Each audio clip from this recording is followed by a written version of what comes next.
Howdy, Invader Kendall here. I just got some new speakers. My roommate works at a place where they fix and test pro audio gear. So he brought me home some speakers that he actually knows are good because he was testing the units and knows that the speakers are good. But yeah, so that's some new additions to my cadre of speakerism. Focus up there, buddy. Focus up. Okay. So I don't know what those are like, but we're going to find out at some point. Okay.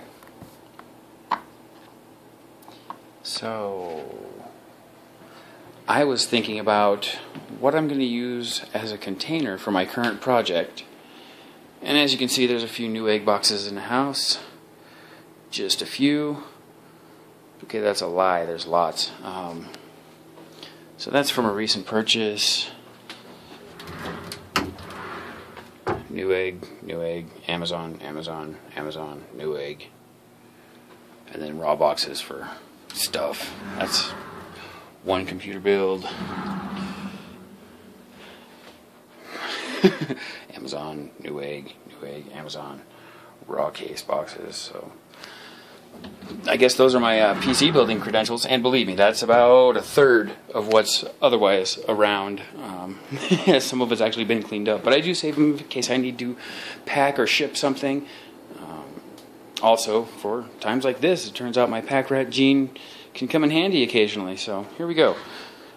I kind of like these, but I actually wanted to go a little smaller because I have another idea. So I found these Pals.com boxes, and if you don't know about Pals.com, you definitely should, because the best independent bookstore on the planet. Okay, I really like how short these are. Not very tall at all. So I'm going to take one of them and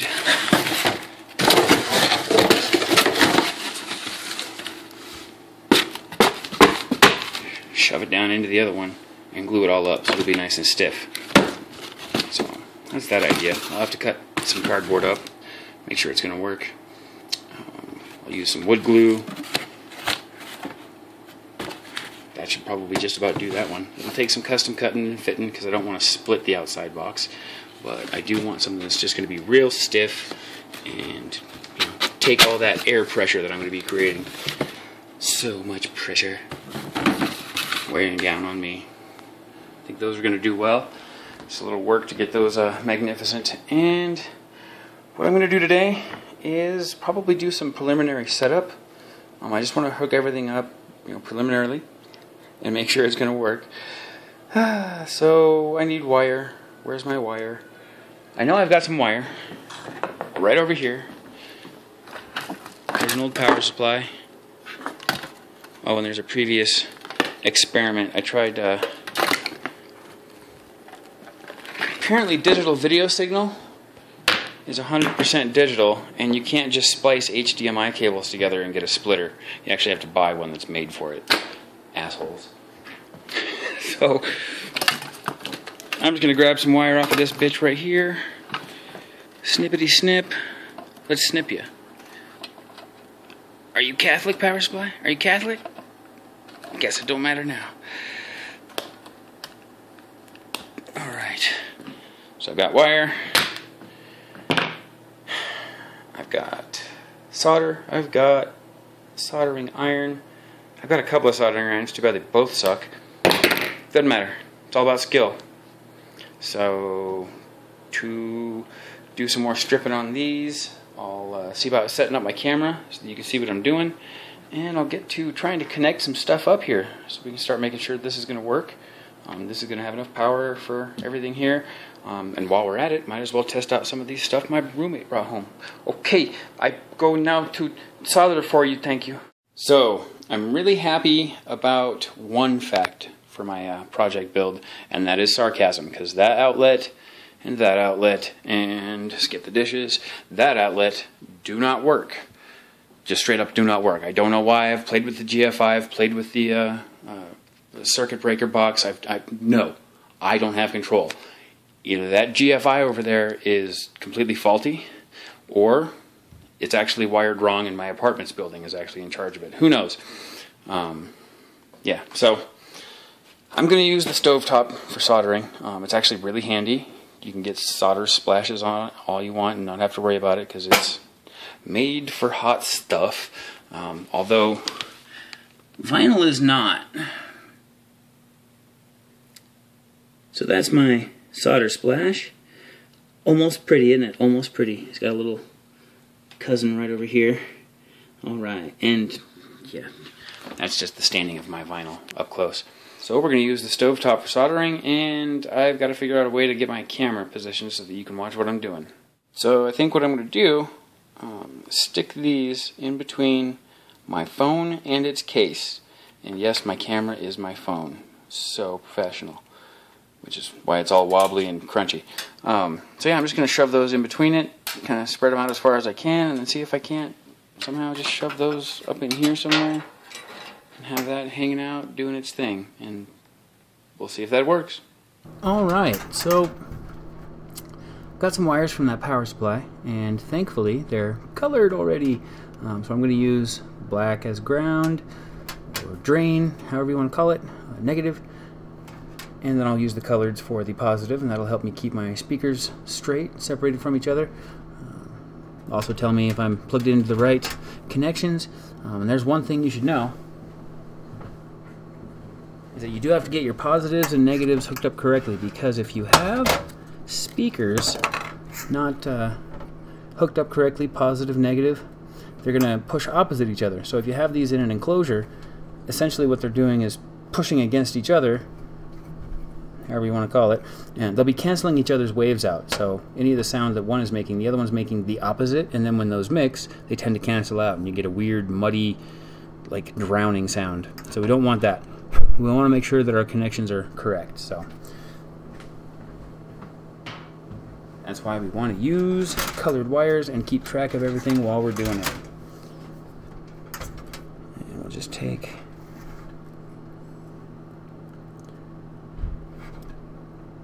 a little bit off the end. So hardly any at all. I mean, I'm leaving most of the insulation there. And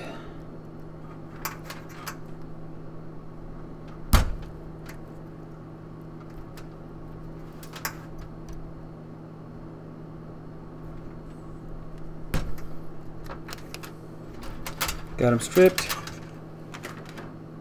Now we're going to tin them, and that just means putting a little solder on it before you start trying to make your joint.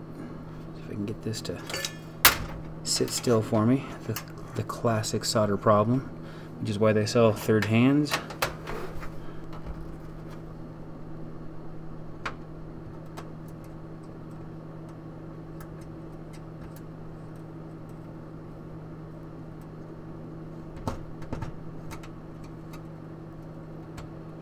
And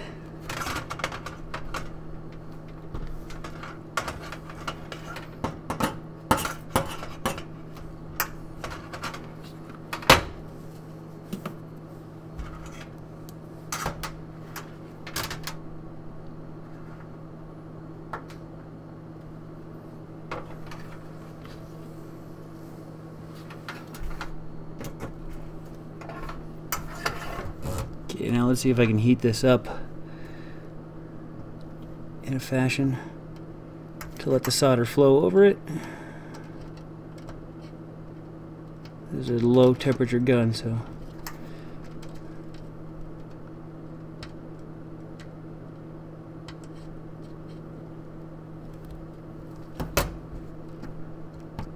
alright. There's a tinned connection. Get it nice and hot. Since this is a shitty soldering iron, it's one of them $10 Walmart specials. And the tip will always be the hottest, because you're actually, the metal is excited down there more than the rest of the wire, or rest of the iron. I like to get rid of the excess. Don't worry if you melt the insulation a little bit, it'll just smell funny.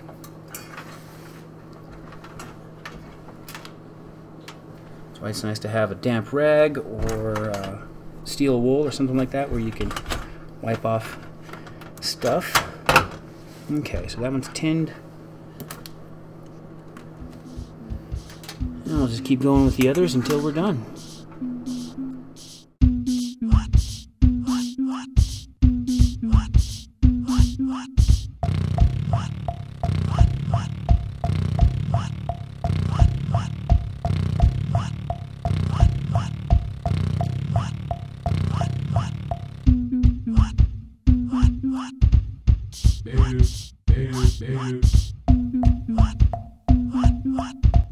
Okay, that's the last one tinned. And you can see all my solder splatter. Oh no. What are we gonna do? You can just take anything. They don't even stick. Look at that. That's why the stove. And happily for us, I don't know if you can see it, there's actually a plus and minus right there by the connection, so that tells me what's positive and negative. Thank you for doing that, guys. Or in other situations it might be that one connector is bigger than the other.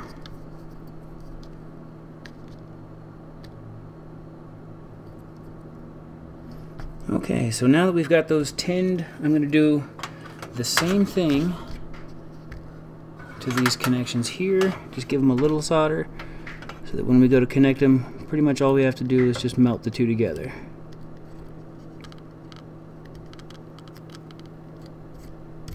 Okay.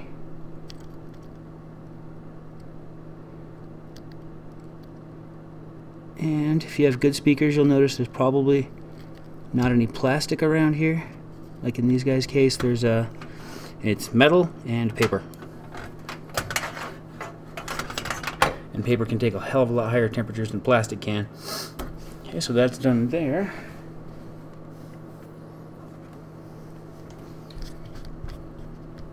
So now that they're tinned, we can just take our connections, and I'm going to use colored for positive.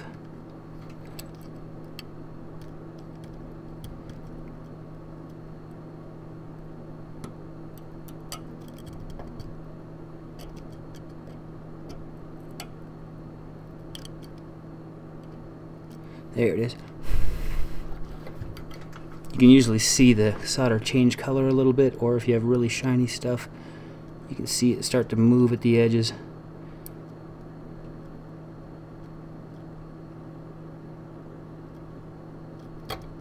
Oh, come on, you cheap gun. There it is. There it is. All right.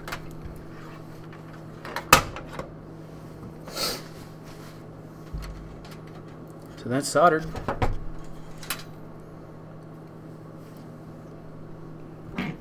We will strip these ends just enough so we can stick them into our amp. I'm not going to tin these yet,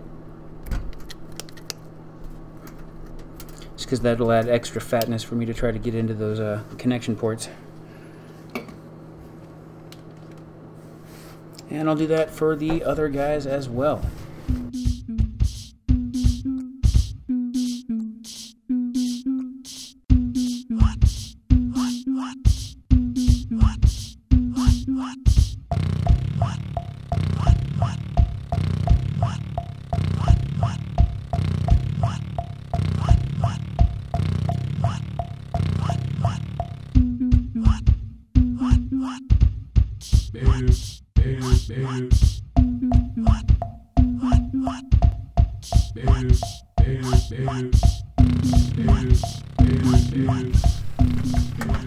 Okay, and what you want to avoid is a cold solder joint.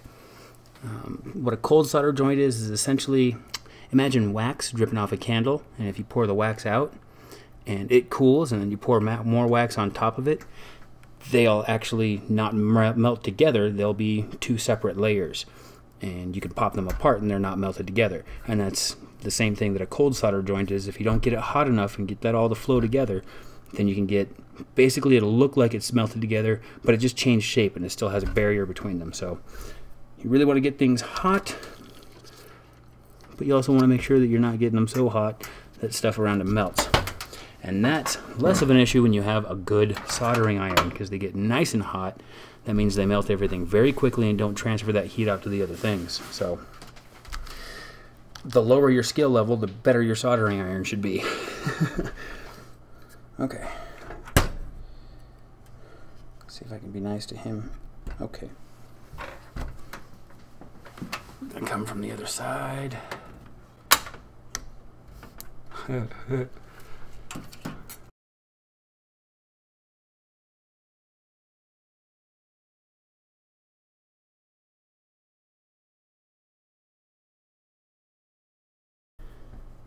going to put the lid on it. Yeah, should have been doing that first place.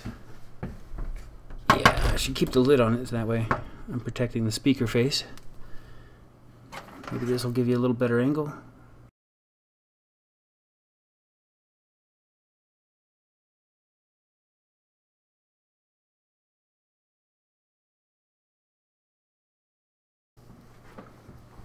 Okay, and just to help out these guys stick together, make sure everything's pointing in the right direction. Just twist them together a little bit. Doesn't need to be crazy. It'll just help them stay as one piece. Oh, see? Need more than that. It'll help them stay as one piece.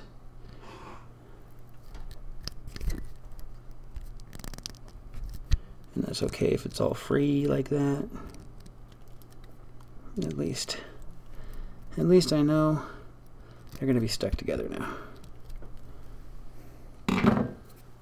Now be careful. These will bite you. Little tiny pieces of wire sticking out like that go right into your flesh. It's not life-threatening or anything, just usually hurts. It's like the smaller the wound, the more it hurts, right?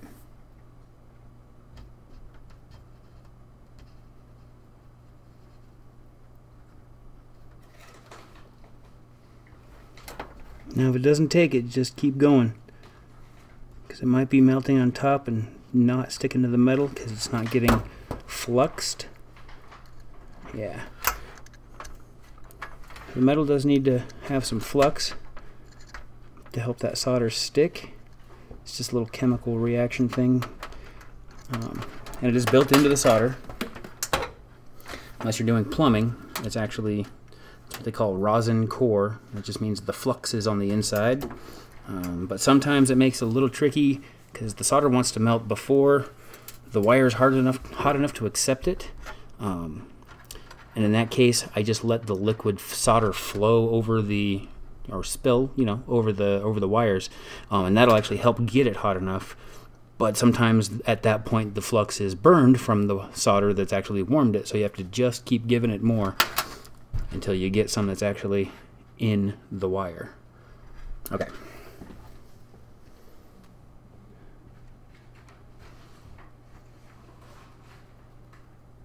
Alright, see how that's not sticking to the metal yet? I'm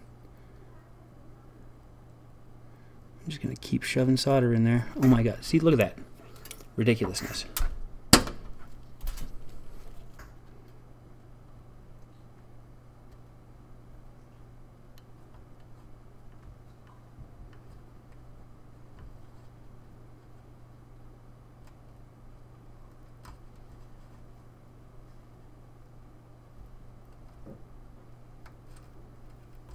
There it goes.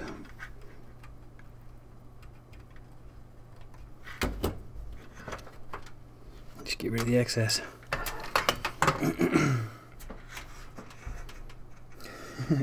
Takes a little bit, but looks good now.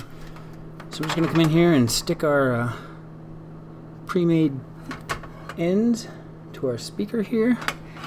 And thinking I can just...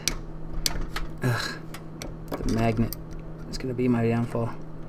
Alright, I'll stick that right up on there. Nope, blocking the light, blocking the light. Try to be the strong and intelligent mammal and win over the piece of magnetic metal. But that is difficult. Flow. Alright, get the other one hot. I can see that it's a cold solder.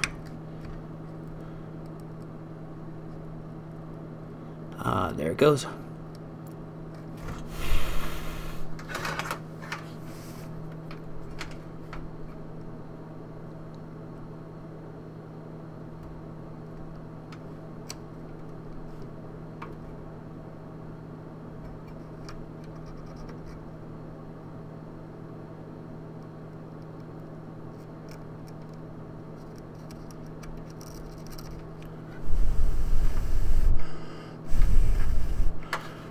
That was the key. Alright. Yeah, it took a little wrestling, but I win.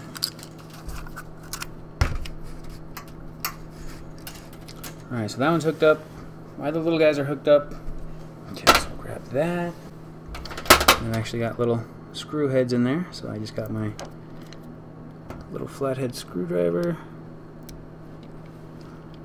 Make sure those are nice and loose, but not coming out. Make sure there's plenty of play in there for these guys. Okay, well, I'm going to test them individually. I'm not going to set all of them up quite yet. Back from a little hiatus, my phone battery died, so I had to charge it because apparently it's not powerful enough to charge and take video at the same time. So I had to let it beef up a little bit. So we're going to start sticking our speakers into our outputs, but one thing I wanted to show you while I was here, because I thought about it, what's cool about these little breakout box things here, you know, if you don't have that power connector, which I think I have a few of them, but it doesn't matter because I'm not going to end up using them. If I do put any wires on the power switch part here, I'll probably just solder directly to the pins on the back. That way I won't have to worry about whether or not it comes unplugged if I drop it or smack it or anything like that. Also, with these wires, if you do want to, you know, test something, you don't have to tin them. You don't have to do crazy stuff trying to find a plug. Make sure you've got a nice clean end, clean as your scissors or whatever can get it. And then just focus your camera, and then you can jam it right on there if you're strong enough. And you can just jam it on there. That way you don't have to worry about jam it on there.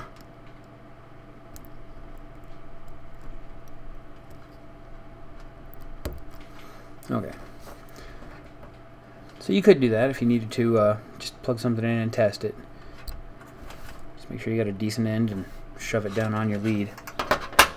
Alright, but we have screws, wires, speakers, stuff ready to go. I'm going to plug in my power supply.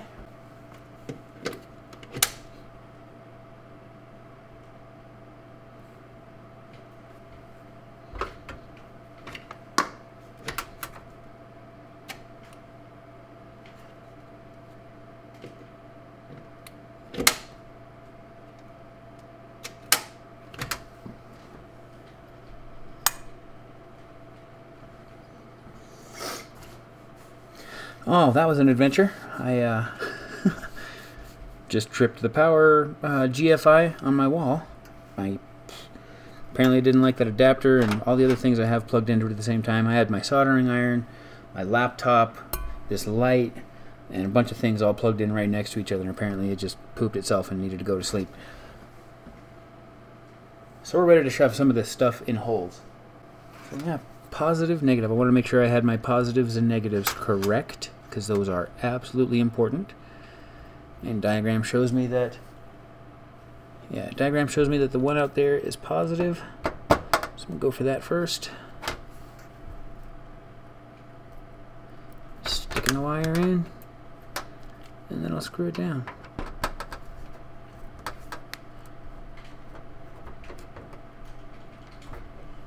I don't want it tight. I don't want it to deform any of that metal. I just want it tight enough to have good contact.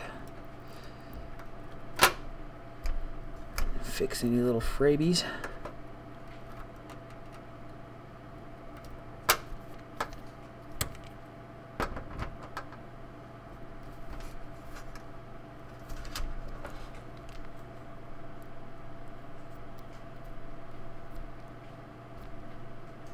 Just little snugs.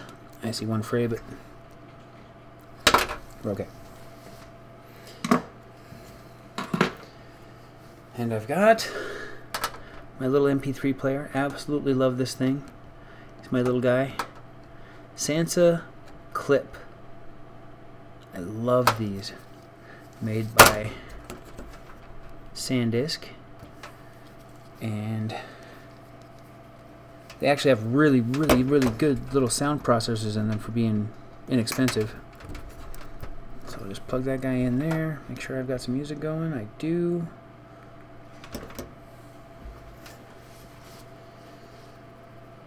And I'll turn volume all the way down and plug in my power.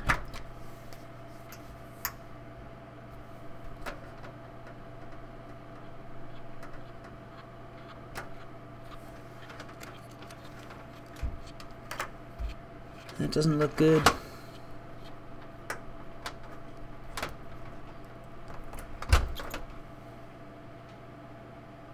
Doesn't look good at all.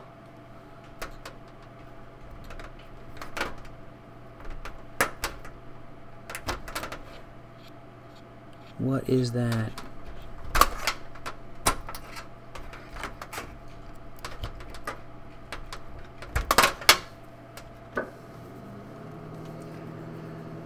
Okay, I might have got a bad unit.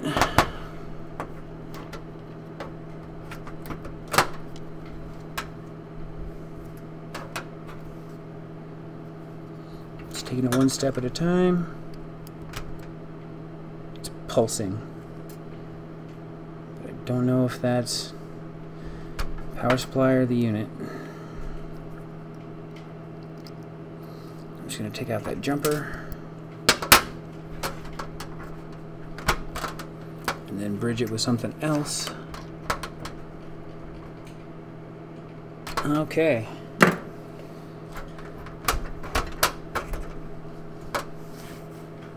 Well, there's a mystery for you. Maybe I shouldn't buy unnamed adapters. Let's go see if I can find one. Okay, I'm back, and I did find out that it was the adapter that was the problem. I did get another one. It's got a little extra amperage, but I think it's going to be okay. It should be fine for our testing. I don't think it's going to stress it out. I borrowed it from my cable box, so I can't have it permanently. Screw TV. I have too much fun making stuff. I don't remember the last time I turned on that cable box, so screw it. It's my new stereo amp. That's if it doesn't melt everything up. So, got my MP3 player hooked up.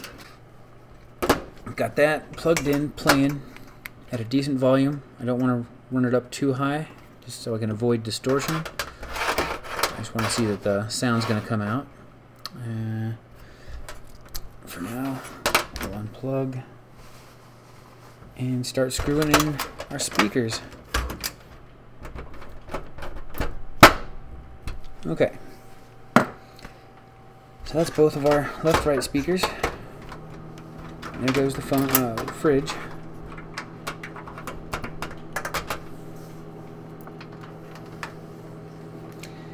And I did plug it in to make sure it was going to power on, but haven't tried the audio yet.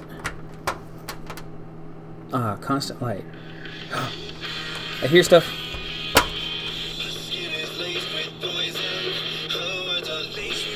Yay! You see how the audio levels are going to work.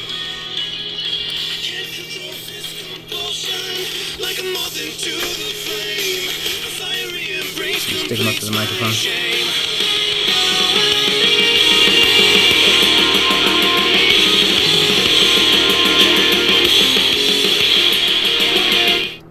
Alright. Cool. Alright, those work good. Sound good. Excellent. Excellent. Happy. I'm happy. Let's power it down. We're going to swap out for the big guy. The 4-inch subwoofer. Alright. Moment of truth. Ooh. Super magnetic. I'm going to take the lid off. It's okay that you can't see it. They're not about being seen. They're about being heard. Alright. So, it's playing. Yep. And moment of truth. I've got some actual suspicion that This might not work. Yeah, no, didn't work. Okay, whoop, get out of there. So it's not designed for bridging. That's poopy to me. So I wanted all that power. Could probably make some kind of breakout, you know, bridging resistor or something, attenuator, I don't know. So, well, I can at least go through one channel. Let me at least try the right. Smack the camera while I'm at it. And hopefully I didn't just fry my amp. Okay.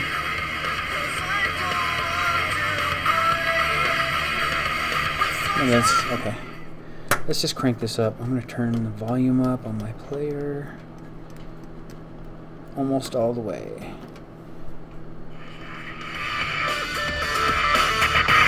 Oh, that is some good flex.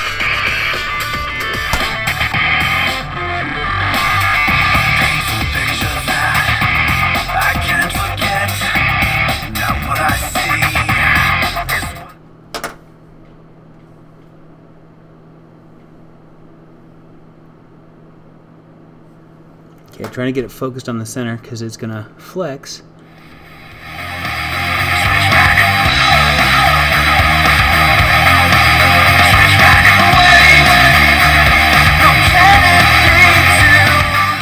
Okay, that's beautiful. Never get tired of that. Okay, so looks like everything but the adapter I bought works.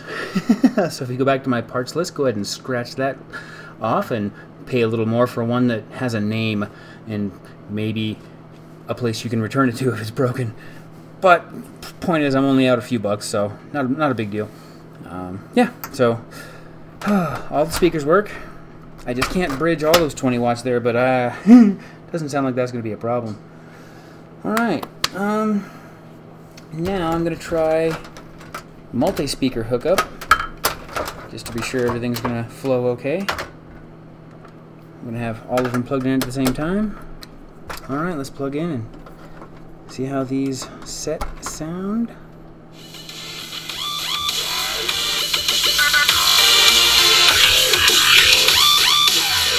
Whoa.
I don't know how good this is going to sound for you guys.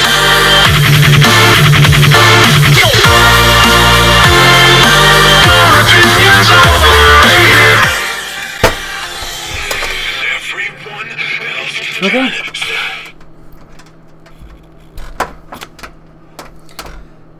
I'm really freaking happy. Yeah, the bridging didn't work, but the levels are fantastic. Of course, the bass isn't going to show up until I get some containment around it, and it has air to not move outside the box. And yep, oh yeah, really giddy. I'm kind of giddy. My heart's a little happy right now. We had some hiccups. There are a couple hiccups. Yeah, a couple hiccups. But hiccups are part of life, and how you recover, deal with them, and learn from them. That's what humanity's about.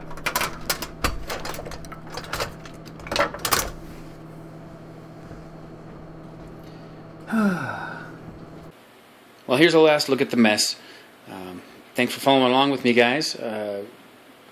we're going to be continuing this in part 3, hopefully a lot sooner than the gap between part 1 and part 2. But I really hope to see some of your guys' creations. I want to get suggestions from you. It's not too late to suggest something besides those boxes. I really like the idea, but that's because that's what I've got in the house. I'm not going to go buy something. But if you've got an idea for anything, please let me know. If you are following along and making your own stuff, let me know. Make your own videos, post them online, put it on Google+, share it somehow, let me know. Put it in the comments. Yeah, really hope to hear from you guys. Come on back for part 3. This is Invader Kendall, out.